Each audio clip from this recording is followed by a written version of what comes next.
His golden eyes smoldered. Too bad.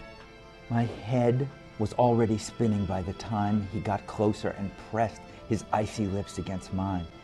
As he intended, no doubt, I forgot all about my worries and concentrated on remembering how to inhale and to exhale. His mouth lingered on mine, cold and smooth and gentle, until I wrapped my arms around his neck and threw myself into the kiss with a little too much enthusiasm. I could feel his lips curve upward as he let go of my face and reached back to unlock my grip on him.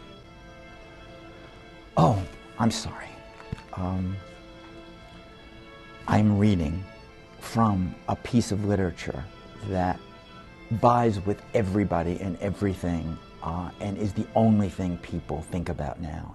Well, you know who I am. I'm Peter Travers, movie critic for Rolling Stone. I've read to you from Stephenie Meyers' New Moon because it is the movie right now. I'm not even going to talk to you about any other movie because I don't care what they are. Who would have the guts to open up against the juggernaut that is the Twilight Saga? Everybody is out there.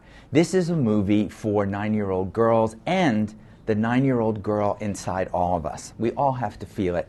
What do critics mean in the face of a movie like this? Should I be talking about the acting, the directing, the writing? You know, acting, I didn't see any. I didn't catch anybody doing any of it. Everyone just poses in this movie.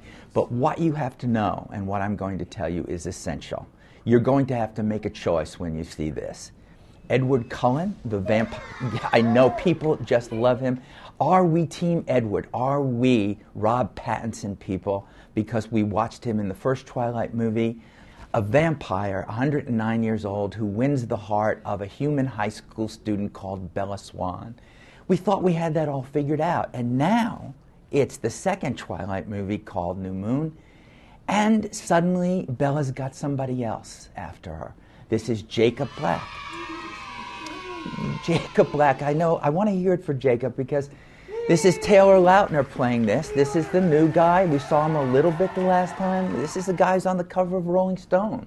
He is playing Jacob Black, a guy who talks like maybe when he has to, and then turns into a werewolf, a digital werewolf that looks like, I don't know what it is. It's really crappy special effects, but I don't want to get into being too critical. But we've got our setup. Team Edward, Team Jacob. What are you going to do? These shirts come off for both of them. Those of you who are worried, who haven't seen the movie yet, I've got to say that in terms of the shirt-off sweepstakes, I have to give that to Taylor Lautner and Team Jacob. Whenever Bella, Kristen Stewart, cuts herself, Jacob, even if she has a hangnail, he will take off his shirt and wrap it around the hangnail, or whatever it is she has. I mean, any excuse in the world. Taylor has given a lot of interviews where he said, well, you know, I do this, I take my shirt off, and I got really buff for it, only because it's part of the character. I don't know why the character has to do this when, you know, she trips and falls, why the shirt comes off, I don't understand. Rob Pattinson, who is the iconic hero of the first one, he goes away to Italy for like a good 40 minutes of this movie, and I think the makers of it are saying, we can't have Pattinson not here, we need him. So he comes back like a ghost. He comes like, and whispers things into Bella's ear and says, don't jump off that cliff, don't become an adrenaline junkie. You know, if there's any of you out there, some benighted souls who haven't read any of the 4 Stephenie Meyers Twilight books, haven't seen the first Twilight movie, where are you? Who are you? How can you even talk to people? This is the conversation. This is what it's about. And in this movie, I have to say, we see some remarkably non-acting performances. What happens about the last third of the movie is they go to Italy.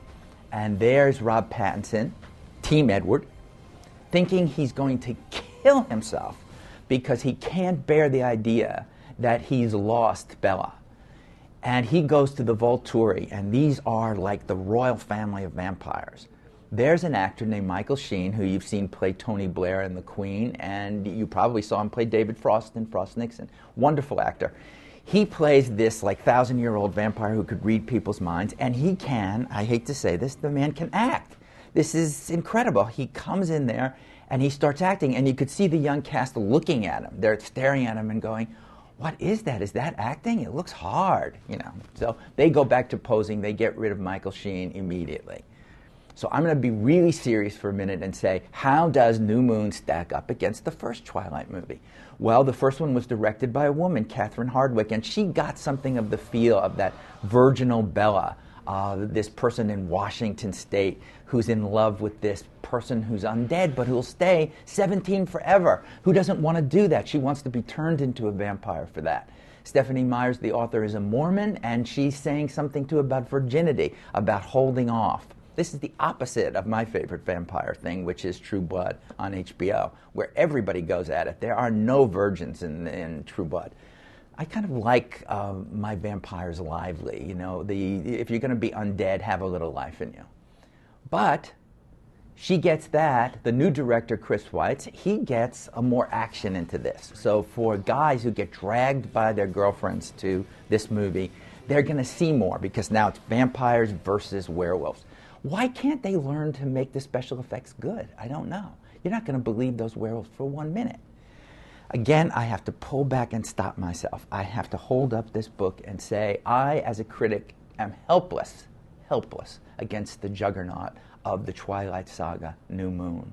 I can only sit here and say, go and see it, talk to me, email me, go on, ask Travers at rollingstone.com. Let's all talk about it. Let's get ourselves through this. And let's say, even though I'm team confused, let's hear it from you out there. Team Edward? Team Jacob? Because I'm coming back next week and I'm going to see which one of those teams win. I want to hear from you. I want to know whether it's Team Edward or Team Jacob. I want to know who is the Twilight person that you love the most. And I'm Peter Travers.